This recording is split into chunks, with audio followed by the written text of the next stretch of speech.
Olá, meu querido, minha querida, que bom estar aqui com você. A palavra de Deus é maravilhosa e quando nós nos expomos a ela, nós aprendemos tantas coisas importantes.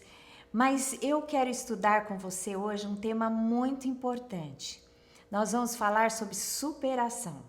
Supere suas frustrações. Quem não tem frustrações? E quem não quer superar as frustrações, não é?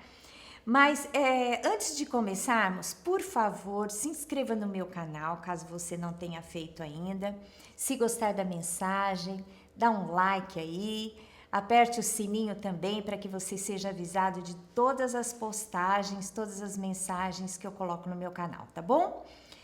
Mas hoje eu quero falar sobre superar as frustrações. Supere as suas frustrações, meu querido. Quem não tem frustração, não é? E eu quero citar um exemplo aqui que você vai dizer: ah, não é possível que tal pessoa chegou a viver frustrações. Uma pessoa que teve tantos ganhos, foi tão vitoriosa, né? Conquistou tantas coisas, avançou na sua conquista, como que pôde ter frustração?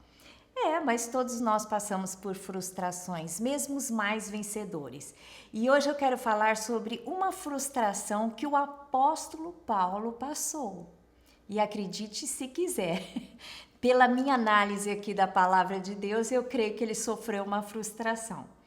Você sabe que o apóstolo Paulo fez várias viagens missionárias.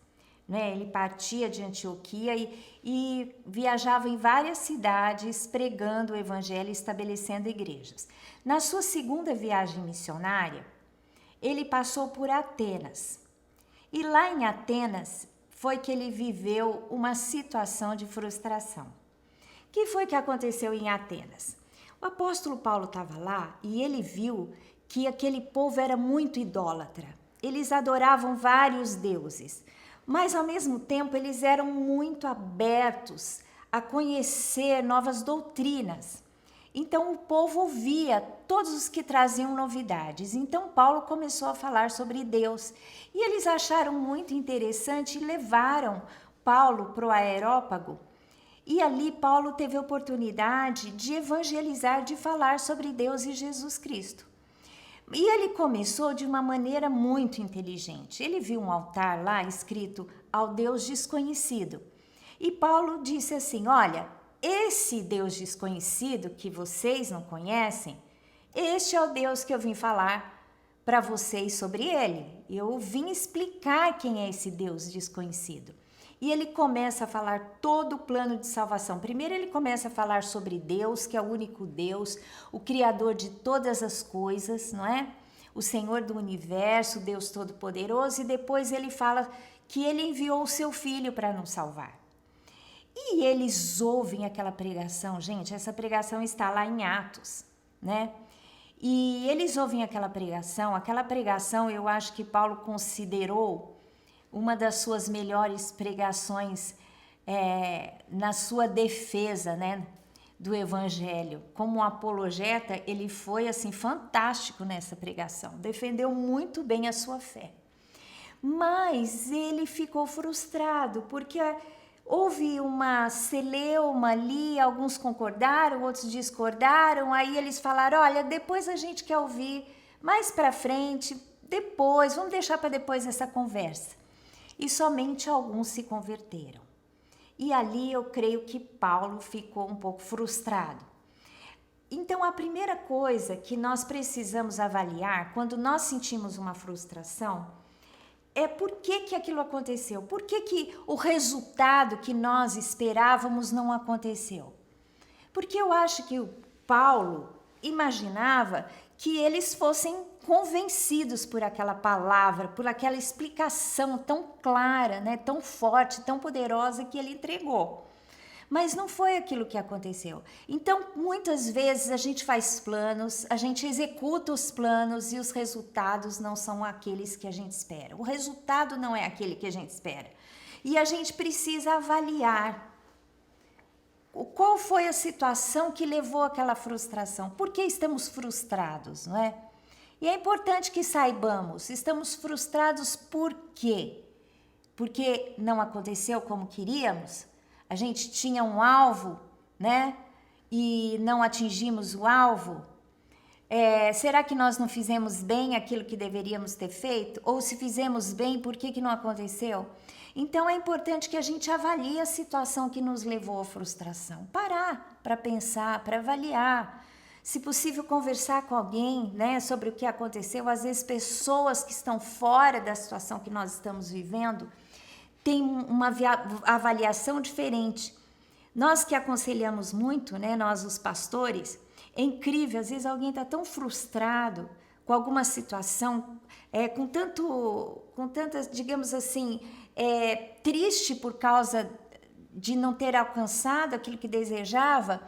E às vezes, quando conversa conosco num aconselhamento, a pessoa entende, parece que tira o véu daquilo que aconteceu. E a pessoa tem oportunidade, então, em segundo lugar, de usar uma nova estratégia. O que foi que deu errado? Por quê? Avaliou? Chegou a uma conclusão? Mude a estratégia. Você não pode continuar fazendo a mesma coisa e esperar que o resultado dê diferente, né? Se você agiu daquela forma e não chegou ao resultado desejado, mude a forma, a estratégia, para que você tenha o resultado esperado. E foi o que o apóstolo Paulo fez. A gente tem que aprender a ser ousado na mudança. Tem muita gente que tem dificuldade de mudar, né? Sempre apegado às tradições, aquela mesma maneira de agir sempre, nunca sai daquela, né, daquela coisa by the book, tá ali a regra, nunca pode sair, às vezes sempre espera que alguma coisa diferente aconteça, mas nunca tem coragem de mudar a maneira de agir. Nós temos que ser capazes de mudar. Por exemplo, talvez você esteja frustrado num relacionamento. Não está dando certo, a pessoa está distante, não é? A pessoa está agindo mal com você, você está frustrado naquele relacionamento, o que fazer? Avalie e mude com aquela pessoa. Se o erro é seu, você pode mudar as suas ações. Se o erro é do outro, você tem que confrontar o outro, né? E dar um tempo para que ele mude. Então, tudo isso é uma dinâmica que é importante que façamos, mas não viva frustrado. Frustração não pertence a nós que somos do Senhor. Nós precisamos superar as nossas frustrações. Então, Paulo, ele mudou de estratégia. Vocês sabem que assim que ele saiu de Atenas, ele foi para Corinto. E aí eu quero ler o texto. Porque quando ele chegou em Corinto, ele agiu diferente. E olha o que ele diz lá em 1 Coríntios 2, 1 a 5. Eu, irmãos, quando fui ter convosco, anunciando-vos o testemunho de Deus, não o fiz com ostentação de linguagem ou de sabedoria. Olha aqui. Lá foi a estratégia dele? Né? Uma linguagem e uma sabedoria muito especial. Porque decidi nada saber entre vós, senão a Jesus Cristo e este crucificado. E foi em fraqueza, temor e grande temor que eu estive entre vós. A minha palavra e a minha pregação não consistiram em linguagem persuasiva e de sabedoria, mas em demonstração do Espírito e de poder, para que a vossa fé não se apoiasse em sabedoria humana, e sim no poder de Deus. Aqui, em outras palavras, ele descreve a maneira que ele agiu lá em Atenas, que não deu certo. Provavelmente ele usou de uma linguagem persuasiva e de sabedoria. E o fruto não foi o desejado, né? A conversão em massa daquele povo. Alguns se converteram, mas não todos. E quando ele chegou em Corinto, ele disse assim: olha, eu estive entre vocês com uma pregação não de linguagem persuasiva e de sabedoria, mas em demonstração do Espírito e de poder, para que a vossa fé não se apoiasse em sabedoria humana, e sim no poder de Deus. E a gente sabe que ali se estabeleceu uma igreja em Corinto, né? E que o apóstolo Paulo se alegrou dos frutos que ali ele teve. Então ele mudou a estratégia, né? Ele ficou mais dependente de Deus. O que ele diz aqui? Olha, e foi em fraqueza, temor e grande temor que eu estive entre vós. Às vezes a gente faz algo muito dependente ou colocando peso nas nossas habilidades e às vezes não dá certo. E quando você se humilha diante de Deus, Deus te capacita de uma maneira diferente, não é? E foi o que aconteceu com Paulo. Em terceiro lugar, eu quero dizer para você, não tenha medo de tentar novamente. Não foi por causa daquela situação que Paulo desistiu, mas ele continuou a viagem. Chegou em Corinto, mudou a estratégia e ficou alegre com aquilo que Deus fez através da vida dele. Deus tem segundas chances para a nossa vida. Vocês lembram de Moisés? Moisés, ele tinha nele aquele chamado para libertar o povo hebreu. Ele já tinha aquela coisa dentro dele que ele seria o libertador. Algo movia o seu coração. E vocês lembram quando ele foi defender um hebreu e matou um egípcio? E ali ele teve que, quando o faraó ficou sabendo, ele teve que fugir? Foi uma grande frustração, né? Ele teve que passar anos ali no deserto, junto com Jetro, né? Se casou, formou família, mas Deus deu a ele uma segunda chance. Ele voltou e aí, de fato, ele se tornou o libertador do povo hebreu. Com um grande poder, né? Deus agiu com mão poderosa, com sinais, com maravilhas, com milagres através da vida dele. Então, meu querido, saiba que Deus é um Deus de segundas chances. Não tenha medo de tentar novamente. Você passou por frustração? Aqui nós temos 3 pontos importantes que você precisa se sujeitar, não é, a isso. Primeiro, você avalia a situação que te levou à frustração. Chegou a uma conclusão? Mude a estratégia. E em terceiro lugar, não tenha medo de tentar novamente. Porque a segunda oportunidade, as oportunidades aparecem para que a gente possa acertar e ser vitorioso.